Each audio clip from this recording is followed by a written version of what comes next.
Clare's declaration left the entire Wilson clan dumbfounded. They all thought she'd lost her mind. Talk about a death wish, hogging the spotlight like that.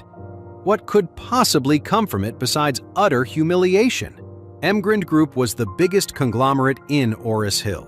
What would they want with some small fry like the Wilsons?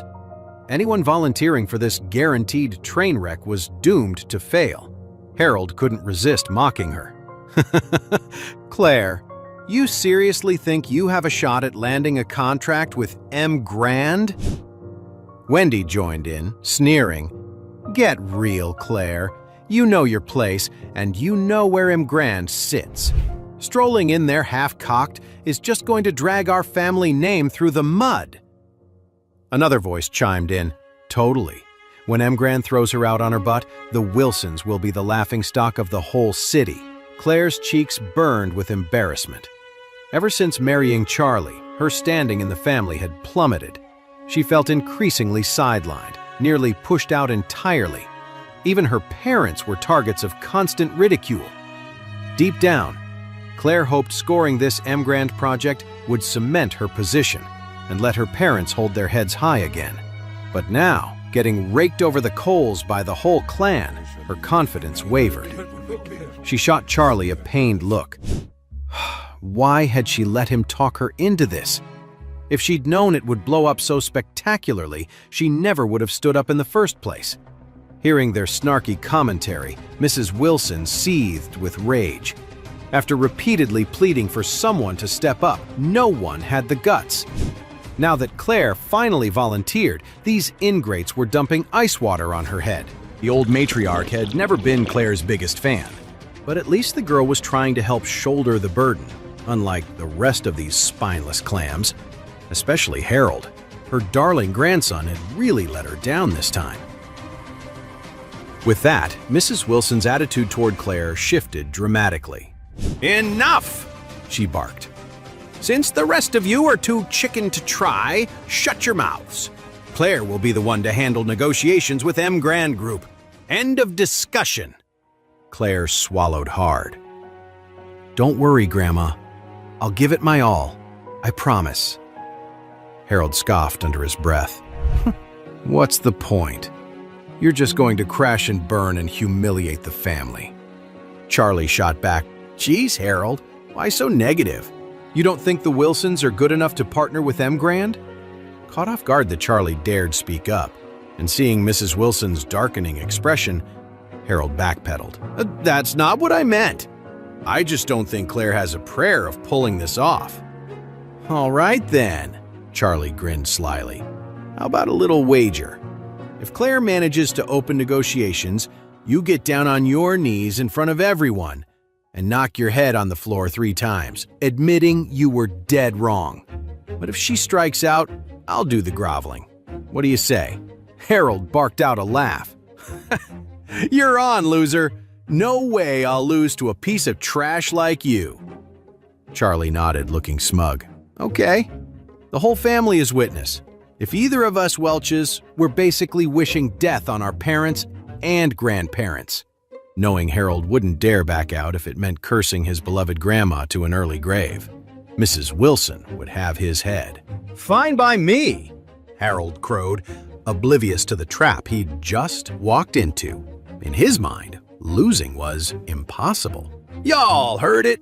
Get ready to watch this bum kneel to me. Clare was stunned. She kept signaling Charlie with her eyes to drop it, but he paid no attention. Mrs. Wilson couldn't care less about their little pissing contest. Her sole focus was getting the Wilsons on Mrand's partner list. If Clare pulled that off, she wouldn't even blink if Harold had to call Charlie Daddy. Enough, she declared. Clare, you have 3 days to land that contract. This meeting is adjourned. Back home, Elaine and Jacob laid into Clare and Charlie. Have you lost your mind, young lady? Elaine ranted. Letting that good-for-nothing fill your head with crazy talk. Jacob joined in, berating his son-in-law. Charlie, you wastrel. You doomed my little girl with your idiocy. Jacob continued angrily. If she can't even get her foot in the door with Mrand, The family will ice her out for sure. And you worthless sack of crap, will have to get on your knees and grovel to Harold in front of everybody. You want to see her lose everything?" Charlie replied firmly, "Listen, Dad, Mom, if Claire can just open a dialogue with them initially, it'll solve all our problems." "Shut your trap," Jacob snapped. "Mrand Group is way out of our league. Why would they even give us the time of day?" Unfazed, Charlie smiled. "Maybe they will. Who knows? I truly believe Claire's got this in the bag. She'll bring home that contract. Guaranteed." Elaine's nostrils flared as she sneered at him. "Oh, you think so? What are you, the frickin' chairman of Mrand? Quit talking out your butt, you useless turd. Shut your pie hole already." Seeing their relentless attacks on Charlie, Claire, "Mom, Dad, this isn't his fault. I'm just sick of being looked down on. Haven't we eaten enough crow over the years?" Elaine shot back. "Then you never should have agreed to this. Forget you. Even if your grandma herself showed up, Mrand wouldn't give her the time of day." Charlie watched the absurd scene unfold with a wry smile. His snobby in-laws would never believe the truth, even if it slapped them in the face. He was the chairman of Mrand Group, for crying out loud. Just then, there was a knock at the door. "I'll get it," Elaine huffed, pulling it open. In waltzed a snazzily dressed young man in a designer suit, sporting a luxury watch that had to be worth at least a few million. He was the total package: looks, style, the works. "Well, if it isn't Wendell," Elaine gushed. "What brings you here?" This was none other than Wendell Jones, scion of the powerful Jones family and Claire's longtime admirer.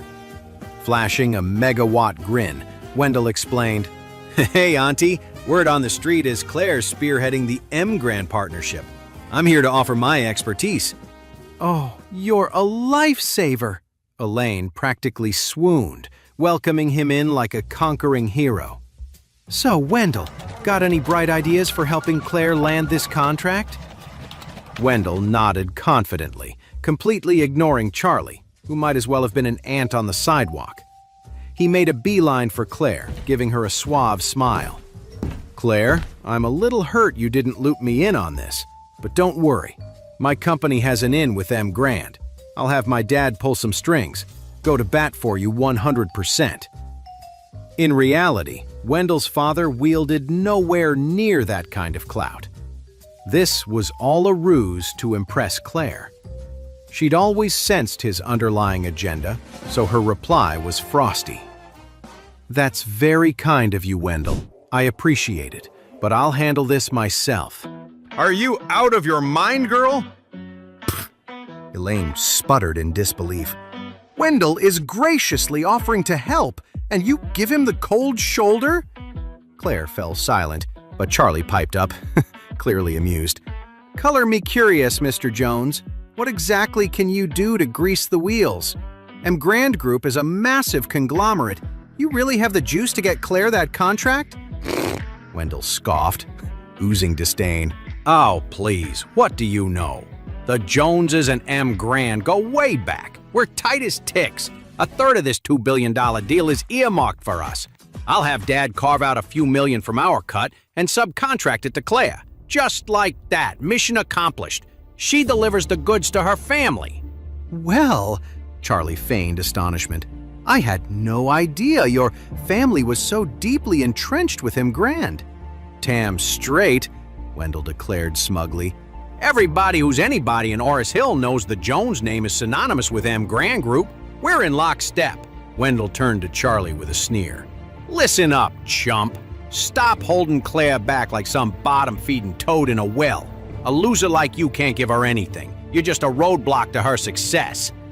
Claire's voice was pure ice. "Excuse me, Mr. Jones, but I don't require your assistance, and you will not disrespect my husband."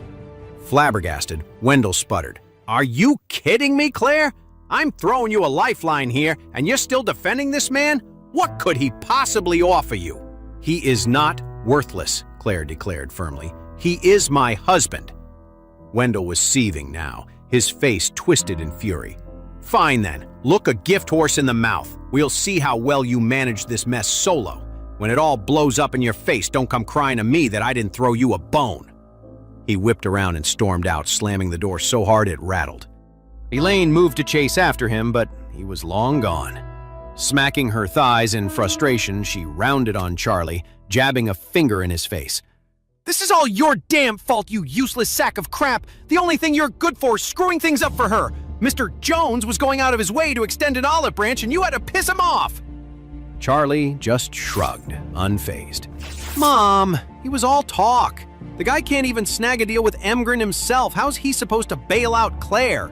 "That's bullcrap, and you know it!" Elaine practically screamed. "The Joneses have a third of Mrand's business in their pocket. Shows what you know, you ignorant turd!" Internally, Charlie scoffed. He was intimately familiar with the Jones family's capabilities, or lack thereof. One thing he knew for dead certain: Mrand Group would never partner with the likes of them. And even if, by some crazy fluke, Mrand and the Joneses had done big business in the past, well, that train was about to go off the rails permanently, starting now. Of course, Clare was oblivious to her husband's train of thought. She turned to her irate mother, trying to smooth things over. "Mom, don't take this out on Charlie. I'll handle it when I meet with Mrand, okay? We can talk after." "God give me strength!" Elaine groaned dramatically. It was just her rotten luck to be saddled with a deadbeat husband, only to watch her daughter follow suit. The unfairness of it all. To know more, listen to the audio series Heir in Hiding, only on the Pocket FM app.